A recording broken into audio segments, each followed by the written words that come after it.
This golden question: is real estate in Singapore still an appreciating asset? Basically, nowadays, we have many people saying that the prices will keep going up. The prices keep going up. But prices going up is one thing. Will the purchasers who bought it at this high price be able to benefit from the capital appreciation or not? If you buy high and if you don't appreciate, you'll be end up stagnant and you'll be stuck at this value point.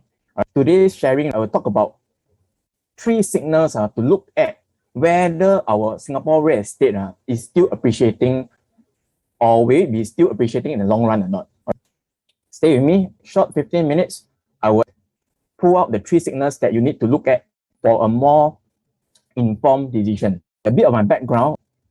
I'm the co-founder for this PropertyNet.SG website that gives unbiased property blogs, reviews, okay, even all the data, okay, all are unbiased, not in any sense. I'm also a real estate leader running a team. The disclaimer, all data that you collected are all from the public and they are all verified already. As of today, they are all correct. The golden question, okay, is real estate in Singapore still an appreciating asset? Before I dive deep into the numbers, okay, just to share some of the current statistics, all right? This recent news article, July 24th, 2021, HDB resale prices rose 3% in second quarter of 2021. And then we do see that there's this trend that shows the resale prices now are only 2% below the historical peak.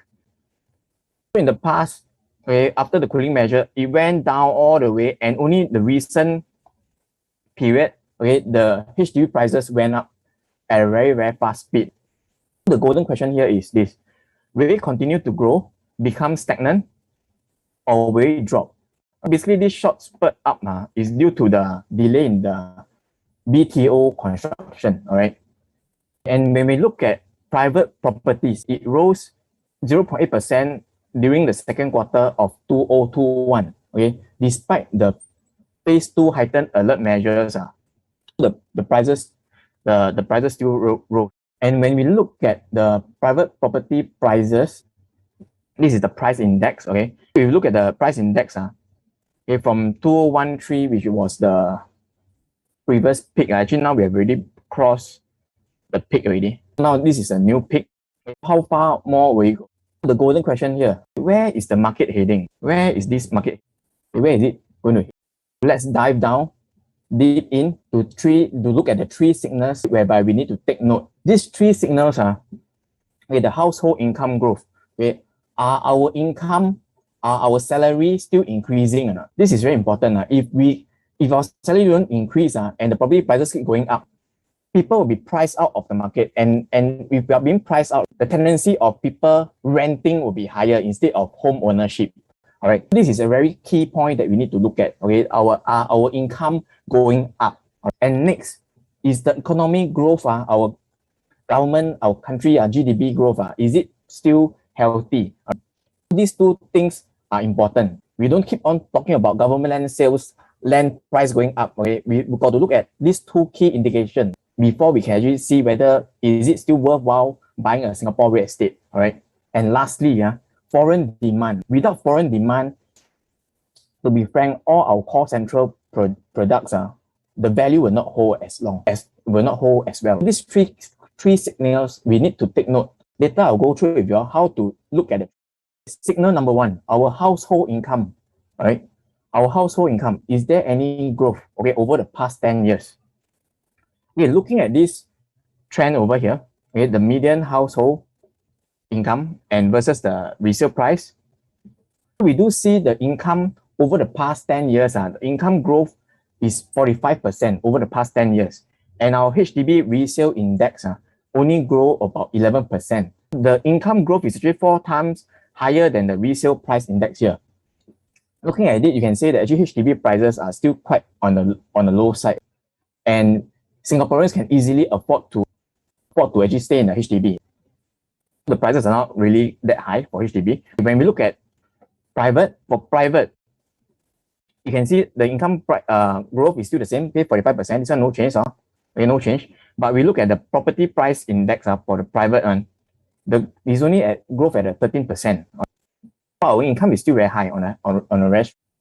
Okay, next, when we compare to the median resale price, median, meaning the average price, HDB prices, income growth no change, 45%. If you look at the resale prices growth, it is still on average only 13% growth.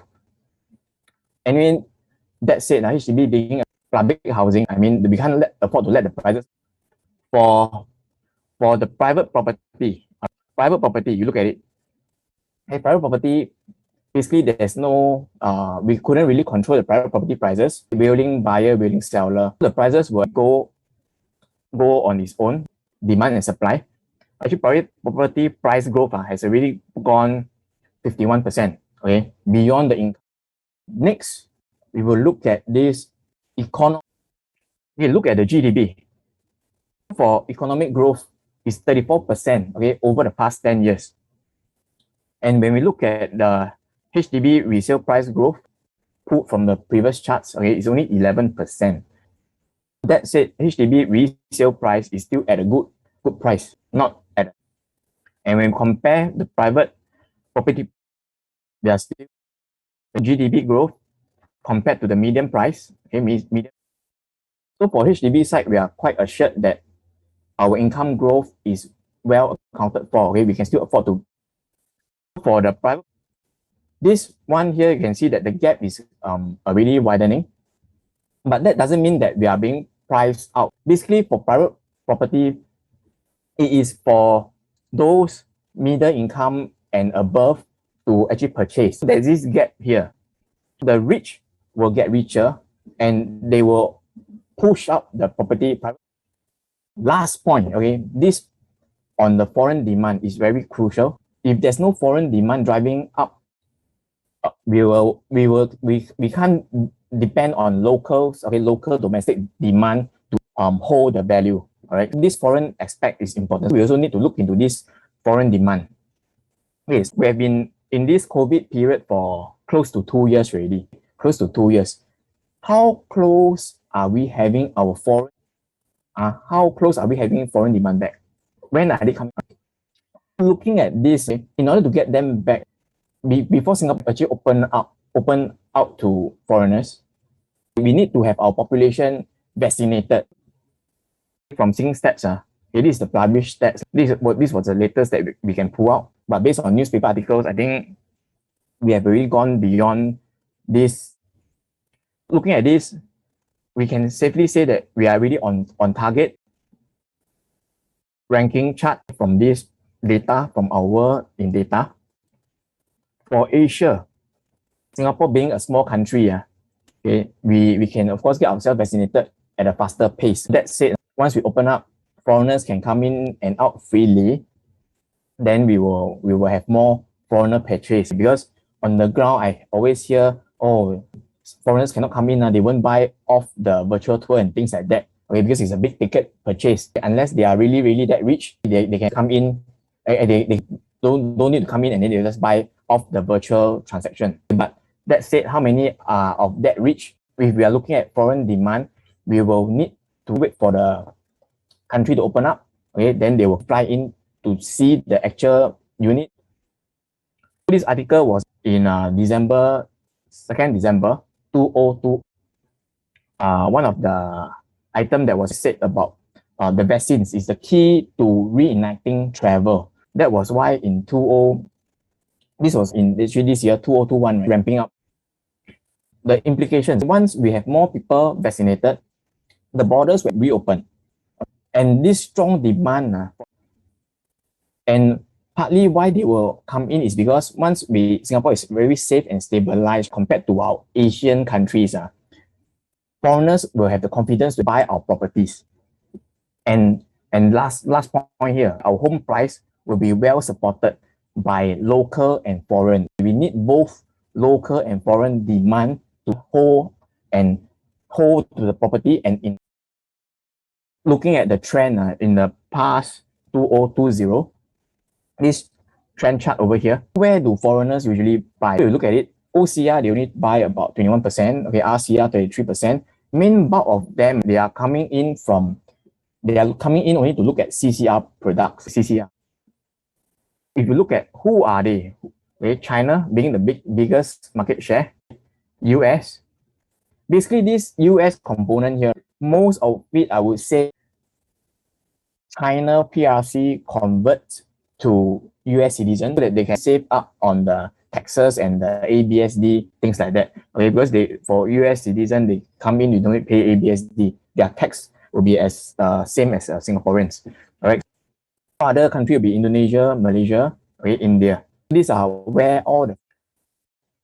That said, basically this year there's a lot of volatile equity in the market. This money flowing in for investors in order to have a more stable or more short asset. They will actually put back the money that they got, okay, from all the stocks and shares, all the earnings they got from the stocks and shares. They'll put back into hard asset that's in the real estate asset. All right, they'll plow back in here.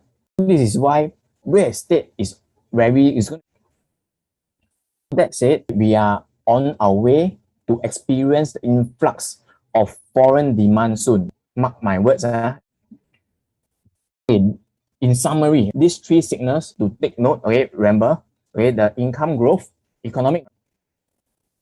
Considering these three signals, we do see that the private residential property price and HDB price index, the growth are fundamentally supported by our household income and economic growth. Basically, as long as our income keep going up, economic growth, GDP growth is still doing well, still doing strong, our real estate in Singapore will definitely appreciate. But that all said, you all don't go and rush in to buy the property now. No, we still need to make sure that we exercise prudence in our financial calculation. We make sure that we can afford to pay on a monthly basis. Pay the installment repayments. Okay, we must be very prudent. Okay, even though real estate is confirmed a very safety net for all your savings and retirement funds, they always do a proper calculation. I've come to the end of my sharing session. I hope you all like all these sessions. Do scan this QR code to follow the blog. Whatever I shared earlier has been converted to text-based and uploaded to the blog. You can scan and read, okay, and even share with your friends, okay, to reassure them that our property prices are shading. And do subscribe to our YouTube channel. Okay, this video has been recorded and will be uploaded to our YouTube channel, YouTube. And lastly, do like and thank you very much.